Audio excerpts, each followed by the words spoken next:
Okay, let's talk a little bit about some new data we're getting out about the likely presidential matchup between former President Trump and current President Biden.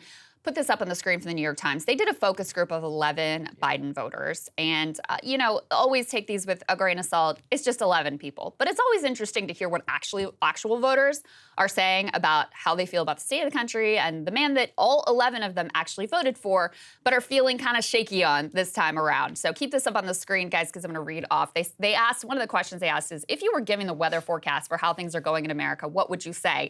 Here's a sample of the answers. One said, icy, stormy, I think we're headed in the wrong direction. Next one says, cloudy with a chance of tick, tick, boom. That's a very literary person. I think there's going to be an outer force of danger that is going to unite us, kind of like 9/11 did. Oh, that's kind of dark, too. The pendulum has to swing the other way. Another one said, my forecast is very cloudy with a chance of a heavy downpour and maybe a tornado. Just to recap, and we've got some other graphics we can show you. They asked this group a series of questions about, how do you feel about Biden, and is he doing a good job, and is he a good leader? On a number of questions that, had positive attributes about Biden, no one agreed with the sentiment. So they asked, is Biden a good leader? Not a one of them raised their hands. They asked, does he share my values? This actually surprised me. Not a one of them raised their hands.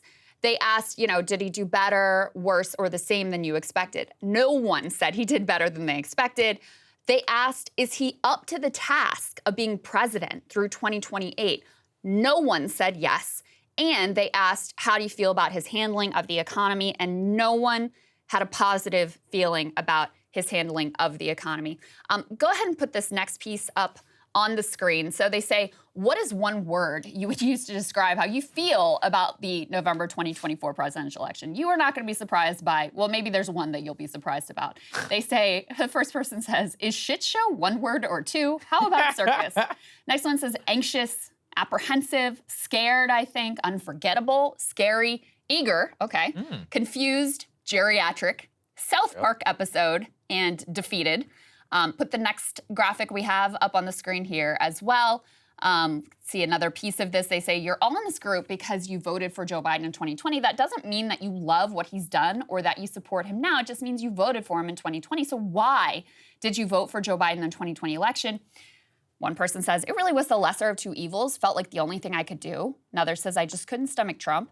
Another says, I hate to say it, but pretty much the same reason. And another one says, I didn't vote for Biden. I voted against Trump. And Saagar, this was a consistent theme. Every one of these people said they are not impressed with Biden. They don't think he's up to the task of another 4 years. They're disappointed. They're unhappy with the economy. They see the outlook as stormy. They're all these sentiments, right? But then when you ask them, well, who are going to vote for this time?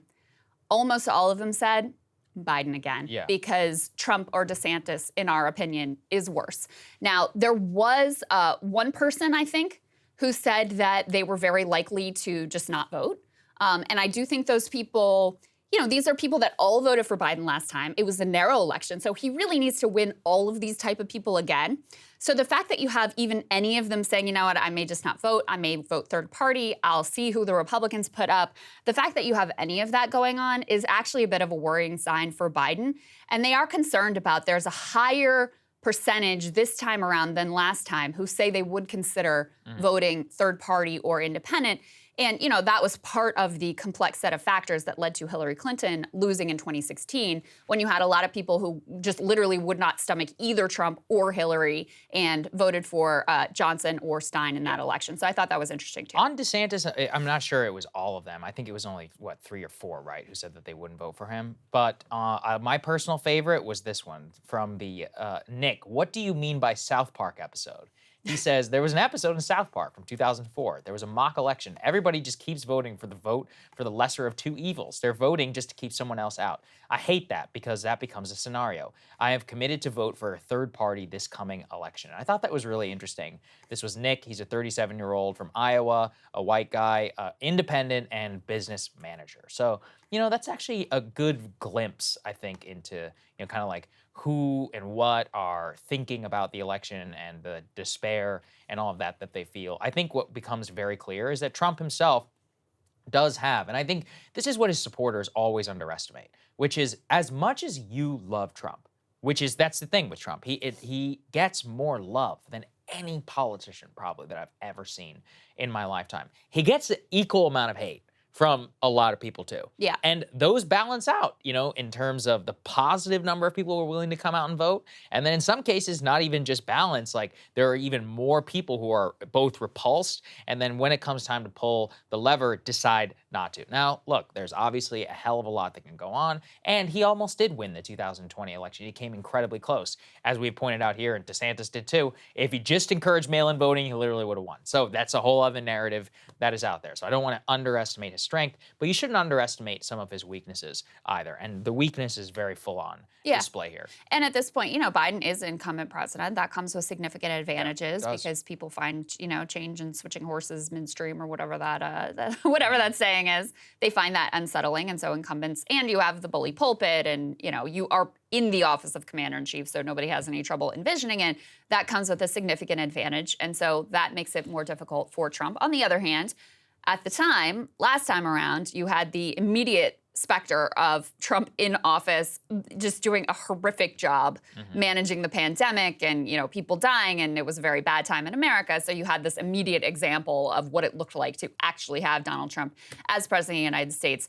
One of the things that did surprise me was that no one said that Biden shares my values, because one of his political strengths, and the man obviously has political strengths because he is president of the United States and was previously, vice president for 8 years and well-liked during that time.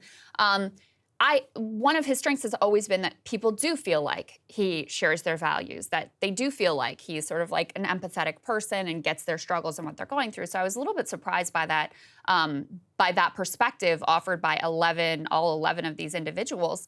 One woman who is a Black independent who's not working said, "I think Biden is a corporate elitist type person that camouflages himself as a regular guy." And that was her answer for why she didn't feel that he shared her values.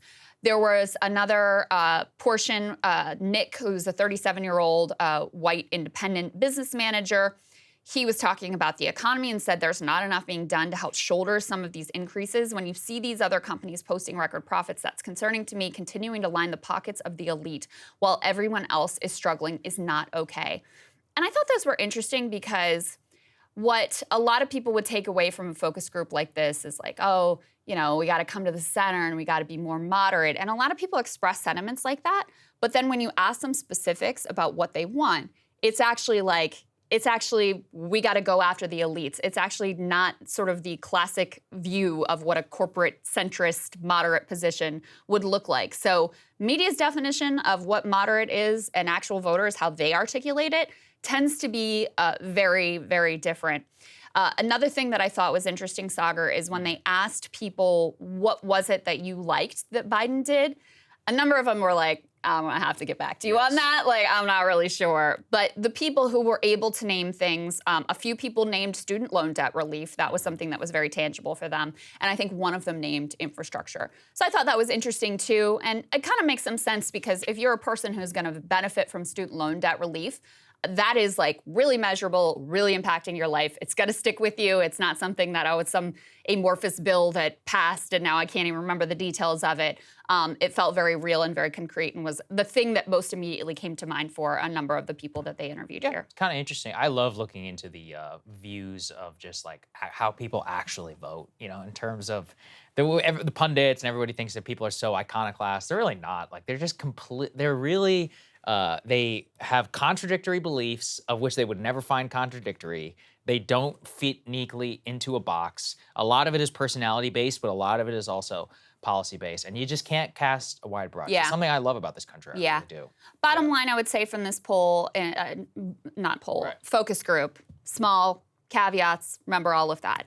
But the general sentiment is pretty much backing up the theory of the case that the Biden White House has, which is, people don't really particularly like our guy. His favorability is in the toilet. People are disappointed. They don't feel great about the direction of the country. But when push comes to shove and they're faced with our guy versus Trump, they're all going to come home. They're going to vote once again for what they view as the lesser of two evils. And they're going to have no other choice than to come back into our camp.